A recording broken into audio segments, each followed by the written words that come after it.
So when you went to Michigan State University, you got a degree in psychology? Yes, sir. Why psychology? I'm always been interested in how the mind works. And when I think about what I want to do as for a living and shit, I don't want to do nothing boring, man. And if I could do something I'm interested in and and help folk like that, I'm with it, man. And I'm always been with the people and for the people. So to help is something that's dope to me. And I like psychology, man. It's interesting as fuck to me what how the mind works, you know what I mean? Which has a lot to do with rhyming and coming up, persevering through the trials and tribulations you go through just in life, you know what I mean? So right. Yeah, man. But you didn't you wanted to become like a therapist or like what before the music? I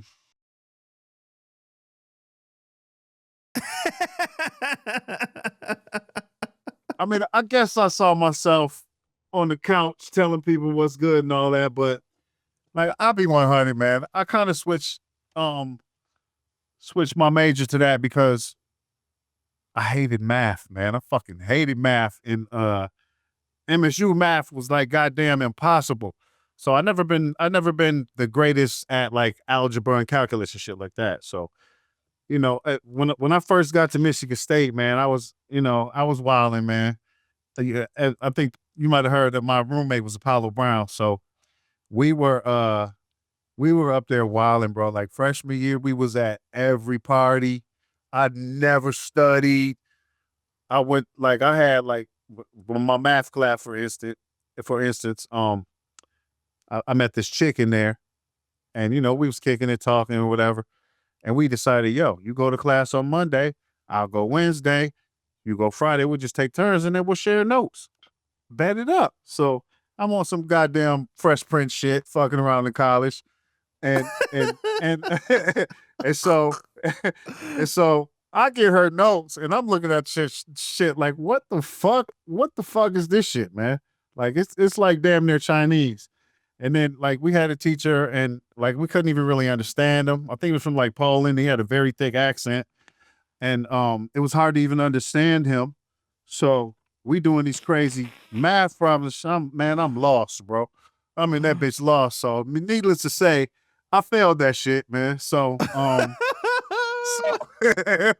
so I had to take the shit over. But it's because like I said, our freshman year, man, we was wilding, man. We was at the Icebreaker, homecoming, the frat parties, any party that was popping, man, we was at that shit. So they used to have this shit called Fake the Funk at Michigan State. We was there every year. Fuck study. You got an exam tomorrow? Fuck that shit. It's about to be some ladies at the party. So we was at every party. I think when the first semester ended, I think I had a 1.2 grade average. Oh shit. So yeah, so that's when they was like, boom, they hit me with the academic probation. And then I was like, oh shit, like if I don't fix this, Pop's gonna kill me, bro. So yeah, so that's when I realized, damn, I think I actually got to study out this bitch. Damn. So, I buckled down. Wait, did you have a scholarship or your dad was paying out of pocket for it? No, he wasn't paying out of pocket. I had financial aid. So essentially I was paying out of pocket. So I had all school loans, man. So I was just like, damn, I'm digging myself a grave right now if I keep taking these shits over. So, I straightened up, mastered my high, walked straight, and got through that shit. Absolutely.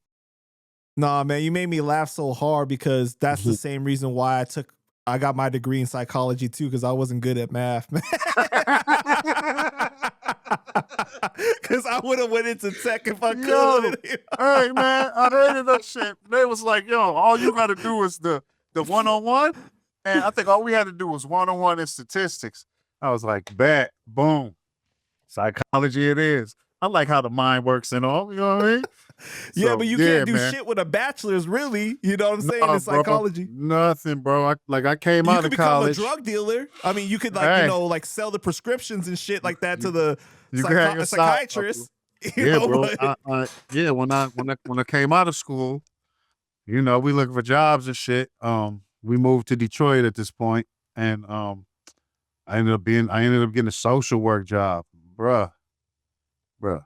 Yeah, seen some of the craziest and worst shit in my life, bro. That crazy ass job, but but actually, I was in this program called Family Reunification. So where we would go into homes who had their kids took, and they did their work and they got their kids back. And so we'd go in there to make sure everything was smooth as far as the transition for the kids coming back home.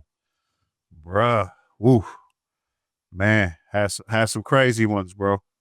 Crazy ones, man. heartbreaking shit, bro. Oh man, absolutely, man. I seen some shit I really can't wash from my mind, right? Hmm. Like I'm saying, it was kind of tough for me growing up too, as far as finances and all that shit. But um, man, I seen some shit that is just like, damn, this shit goes on. Like, what the fuck? What? Right. Yeah. So like, I had this one case. It was you know, I'm years away from it, so I could talk about it a little bit. But I had this case where it was the family in the home, and the dad was a pimp. Oh, He working bitches out the home. So the kids is there chilling, playing all the shit, and it's crazy, bro. It was like I looked down at one point and I seen, bro, this is gonna fuck you up. This is crazy. I looked down and it was a teddy bear, and it was like an indent in the private part area. Like the kids was playing with the bear because of what they seen going on in the house. Like, man, I took all them kids away from them motherfuckers, dog. Yeah, they yeah, gotta man. go, man. That's terrible, dog. Yeah, so we had to make decisions like that. Like I'm about to take y'all kids because y'all wilding, man.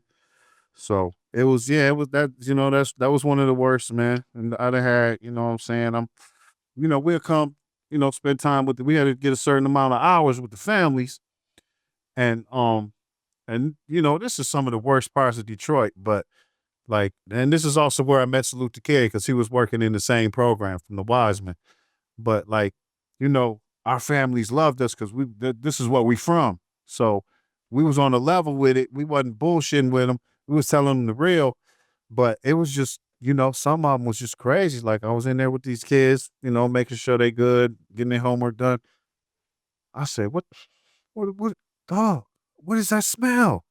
Man, this nigga smoking crack upstairs, bro.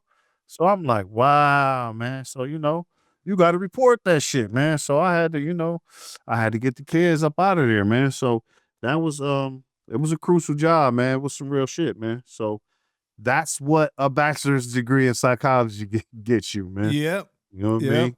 You You know know, what I I mean? mean, I've done a lot of crazy social work and shit like that too. So, I Mm. mean, like, I've seen a lot of stuff. So, can we just take a moment to appreciate the people that do the hard shit like Man, that and don't get paid man. shit either? You Hey, know it don't get too. paid shit. Hey, no, don't get paid nothing, man. I was scratching and scraping. You know what I mean? So, Right. but yeah, these workers are some of the strongest people on earth, and they go in and they go into to the deepness of the hood and fix shit and help people and help babies. So, yeah, man, you'll hear some of that shit in my lyrics too, man. Like, you Yeah. know. Yeah, like we save families, you know what I mean? So yeah, that's part of it, man. You know what I mean?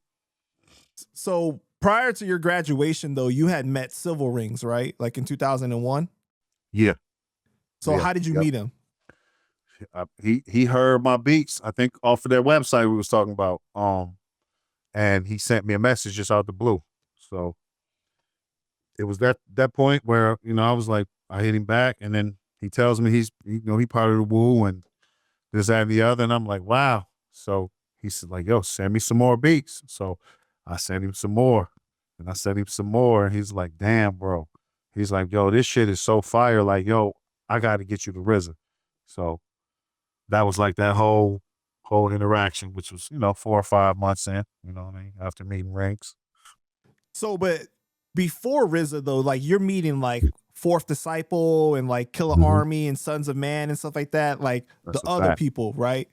That's a fact. Yeah, let me see, me and Kev and me and Civilringz all together. We had a few trips down to Steubenville, Ohio, which is where Fourth Disciple had a studio. Mm-hmm. And then Fourth Disciple Studios where they did a lot of the Killarmy shit. So I used to go down there and fuck with Fourth Disciple, Beretta 9, you know, the brothers that was down there in Ohio.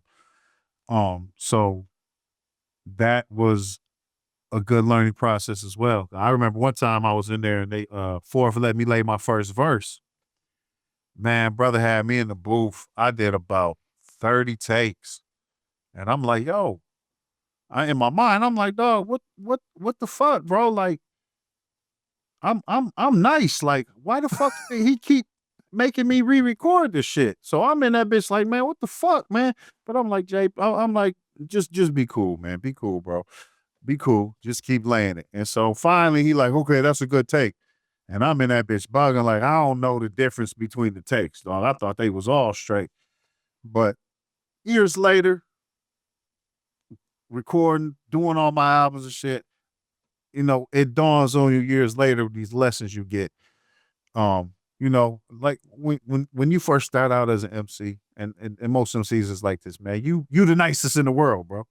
You the fucking nicest in the world. And so you say I'm the nicest in 99. And then in 2002, you look up, and if you steady and staying on your shit, you be like, dog, I'm way nicer than I was back then, man. And back then I thought I was the nicest, but nah, I had more levels to go. So I look back on that moment like, yeah, I had more levels to go. So, you know, I look at that as one of the jewels in the career. But at the time I was like, bro, what the fuck, bro? You get 27 takes, man. What's the problem, bro? What the fuck, kid? Like, Was he at least giving you feedback? Like, yo, you're off here, or like you're saying this man. wrong? Nah, it was kind of like cold. He was just like, tap button, do it again. Oh, Boom, shit. tap the button from the top. Boom, tap the button from the top. And I'd be like, I think I might have been like, bro, like, what's wrong with it, man? That sounds smooth to me. No, it ain't tight enough from the top. I'm like, damn. I'm like, is he just testing me, or what, you know, what's good, bro? So, but nah, man, you know, I'm a soldier, bro. So I did all 31 fucking takes, man, and got the right one. Good thing that you kept your cool though, man. Yeah, always, man. When you know, when I got my eye on the prize, man, I was trying to get, you know, signed and all that. So like, I'm not about to bug out, bro. He just doing his job, you know what I mean?